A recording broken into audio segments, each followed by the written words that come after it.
নমস্কার, সোহাগের মা রান্নাঘরে সকলকে স্বাগত। বেলা বাজে 12টা। আকাশ আজ খুব পরিষ্কার। আপনাদেরকে তো এর আগের দিন দেখালাম হনুমানজির পুজো উপলক্ষে ছিল একটি আঁকা প্রতিযোগিতা।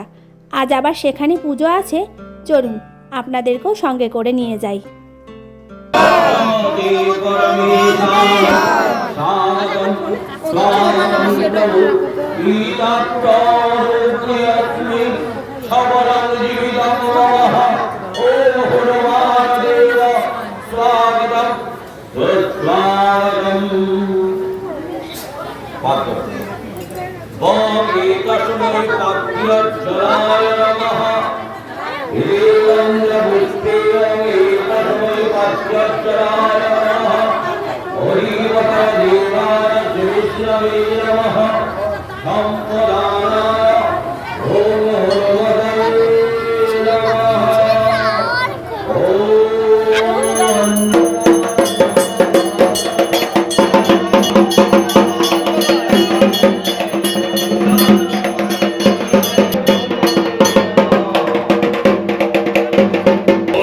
ঢাকে কাঠি পড়তেই মনে পড়ল আর মাত্র কিছুদিনের অপেক্ষা, তারপরেই কৈলাস থেকে পাড়ি দেবে মা আমাদের ঘরে।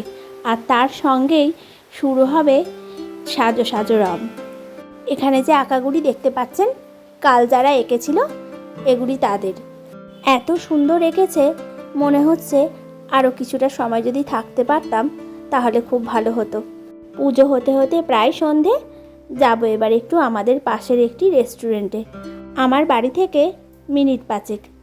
এই রেস্টুরেন্টটায় এত সুন্দর সুন্দর খাবার পাওয়া যায় যে আমরা বারবার তার টানে টানে ফিরে যাই। আবার দামগুলোও ছিল খুব পকেট ফ্রেন্ডলি। চন্দনের আবার খুব মোগলাই পরোটা ভালো লাগে, তাই ওটি অর্ডার করেছিলাম।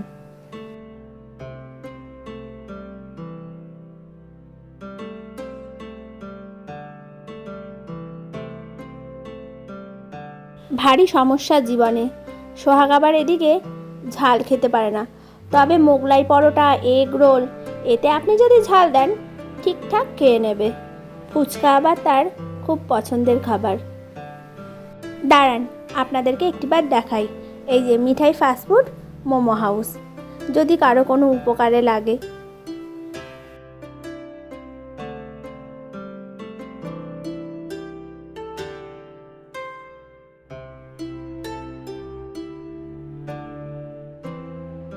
খাওয়া দাওয়া প্রায় শেষ, চলুন বাড়ির দিকে ফেরা যাক। ভিডিওটি এখানেই শেষ করলাম। ভিডিওটি ভালো লাগলে একটি করে লাইক করবেন, চ্যানেলটিকে সাবস্ক্রাইব করবেন। আজ এই পর্যন্তই, আবার দেখা হবে নতুন একটি ভিডিওতে। ততক্ষণ ভালো থাকবেন, সুস্থ থাকবেন, আর আমাকে অবশ্যই কমেন্ট করে জানাবেন ভিডিওগুলি কেমন লাগছে।